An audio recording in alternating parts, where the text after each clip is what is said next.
Good evening, everyone. My name is Chris Cooper, known as the Channel Guy Trader, and I'm reporting to you live from Wall Street Trading Satellite Office down at sunny South Florida. Today's date is Tuesday, September the 18th, 2012, and here is today's After the Bell Market Summary. We want to first start by taking a look to see how the indices closed here. The Dow Jones closed up a little over 11.5 points. The Nasdaq closed down 0.87.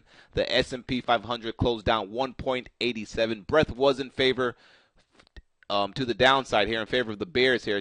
2,703 stocks advancing and 3,475 stocks declining on the NYSE, NASDAQ, and AMEX. We take a look at the stocks making new highs here. We had 261 issues making new highs, and we had 24 issues making new lows. So we still do have some stocks that are out there making new highs. But at the same time, breadth was in favor to the downside versus the advances versus the decliners. All right, and advances versus the decliners, excuse me. So let's go ahead and start off by taking a look at the SPY. I want to show you guys what we have going on here. I mean, we are getting a pullback off of Friday's highs, and what you can see right now is that we're currently on top of the upward channel. Okay, and you guys know when we usually break these channels to the upside, we usually get that nice momentum move. But guess what? We got stopped there last Friday, right at that resistance level that I told you guys to watch from the little channel that I had drawn on my SPY chart from back here, from my old analysis from back here all the way in March. Just shows you why some trend lines that are important, you have to keep them on your charts. And, you have to just keep on tracking them. If you have to hide them, hide them. But sometimes they're very important to keep on your chart because, look, off of that action we had on Friday, we got a nice little sell signal. Monday we had some selling. Well, yesterday we had some selling. Today we had a little gap down. They bought the gap down, a little shake and bake pause day.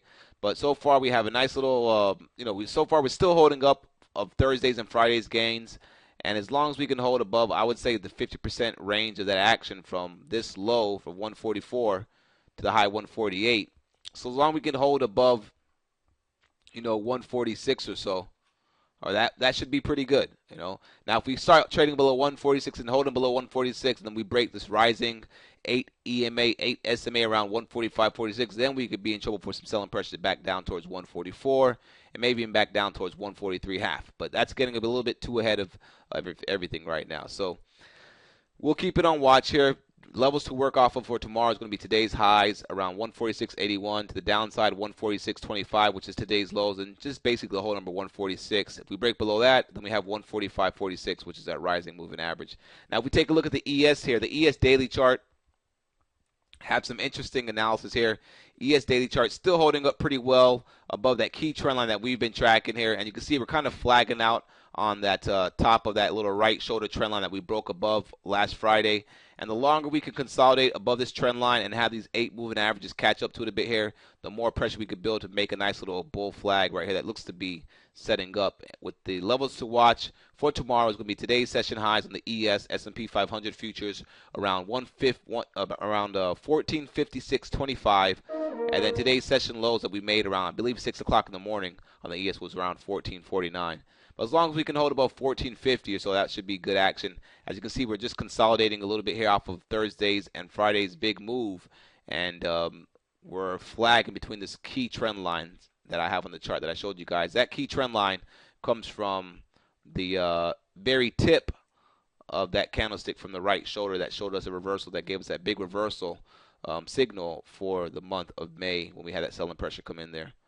All right, let's take a look at the triple Qs. The triple Qs are still hanging in there pretty well. All right, as long as we can continue to hold above 69.5, we should continue to trend higher. I mean, a big help to the Qs trading high this year has been Amazon, has been especially Apple. Apple just been on a tear. Apple making new 52-week highs, hitting a high today of 702.33. One thing to take notice, though, is that notice how the ranges on Apple starting to get tight. Notice how it's happening to gap up just about every day here now. And it's starting to get a little bit extended from the moving averages. Google making a new 52-week high today. Strong stock. Keep this one on watch. I mean, it could go higher. It looks like it wants to break over 720 tomorrow. I mean, the next level to really watch on it is around the 725 area. And then Google's all-time highs resides around 747.24. Okay. And yeah, I'm sorry. Google's high is around here, around 747.24. That was correct. All right, so what else did we want to take a look at here? Well, there really wasn't much going on our side of things. I mean, we were watching FedEx in the morning. I mean, FedEx just gave you some choppy crap action in the morning to like after 12 o'clock. I mean, the stock looks like it wants to go lower. The key level to watch was the 88 level along with the 87 level. Let me go ahead and show you guys a 15-minute chart of how this was a tough trade. All right, for the fact, if you take a look at the 50-minute candlesticks that it was doing in the morning part of the session, notice how when it ran up, all right, fine, it was a good short at the 88 level, which was the level we had marked.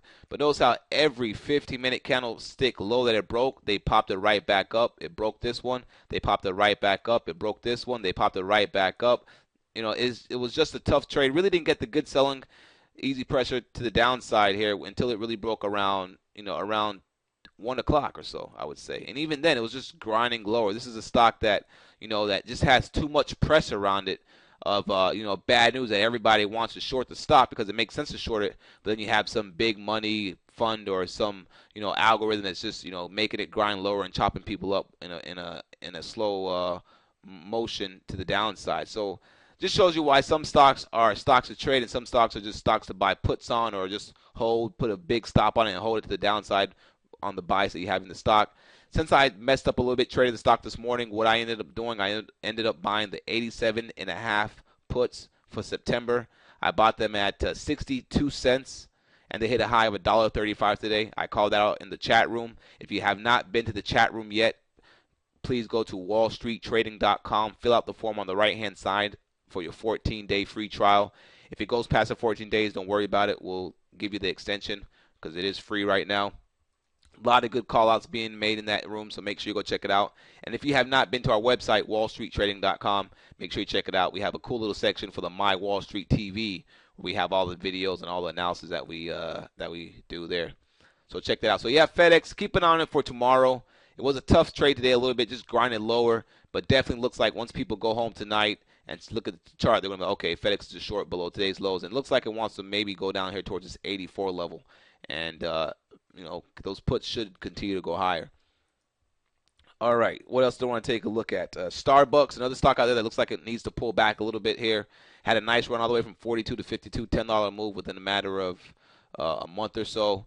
And now looks like if it could hold below this 49 level here, maybe get some selling pressure back down towards, I would say, this 47 area. So, could happen this week, or it could take place next week, or, could hold 49. Just know that Starbucks is at a key level right here at this 49 level. That's very important. Goldman Sachs, the banks are still hanging in there.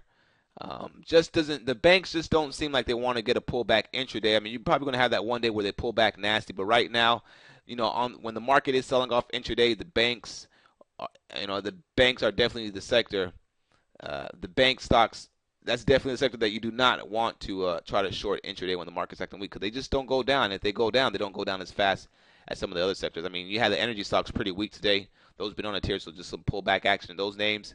And the technology was a little mixed bag in the technology stocks. So that's how that's looking. I almost forgot to take a look at the IWM here. IWM was showing some relative weakness today.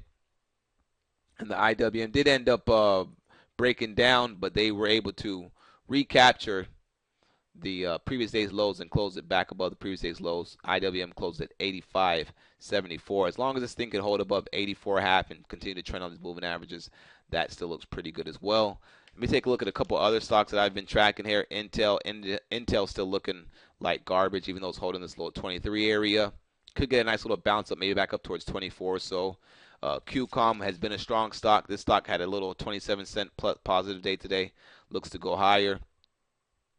And what else did I haven't watched? VVUS had some news out this morning. They're supplying that one of their drugs are going to be available in the U.S. market. So this stock traded higher. Was a kind of a choppy grind action for the morning part, but really started picking up once it broke past the 12 o'clock highs, and the volume started picking up down here, as you guys can see. There was really no volume this whole time, but then once volume kicked in, stock really took off. And that gave you about 80 cents there, and we had that on watch. I didn't trade it, but we definitely had some trades in the room catch that, and was a good trade for anybody that was able to participate in that one. I really just kind of, called it a day once I got chopped up in FedEx and just said, screw it. So that's how the day ended. We'll see what happens tomorrow. We did have a nice little downward channel on the 15-minute chart, which I didn't have time to do a midday market update today, but I'll go ahead and show you guys how we were tracking the ES intraday today. And we were watching this little downward channel on the 15-minute chart from the high that we made here from Friday. Give me 1 second. So from the high that we made here on Friday, where's this thing's not dragging over? All right. All right, here we go. So from the high that we made here on Friday, you see a nice little downward channel that we were able to use. And early in the morning, all right, well, after this, around 11 o'clock or so, we try to get a little breakout, trap some shorts in there, took it all the way back down to the bottom of this little 1450 band, this little green area we've been watching as support. You can see every time we dip below 1451, they were just buying the dips. And then you can see here in the last 15 minutes of the ES close, they broke it out above this channel. So now going forward for tomorrow, as long as the ES is above 1453, holding above this little downward channel break play, we could get a nice move over that 1460, which is the next trigger level to watch for the long side. So that's about it, guys. Hope you guys had a great trading day today. Make sure you come check us out in the live trading room, mywallstreettv.com. If you need access to that, make sure you go to wallstreettrading.com. Fill out the form on the right-hand side, or you can send me an email at ccooper@wallstreettrading.com. Have a great night, guys, and I'll catch you guys tomorrow bright and early in the chat room at 8:30. Have a great one.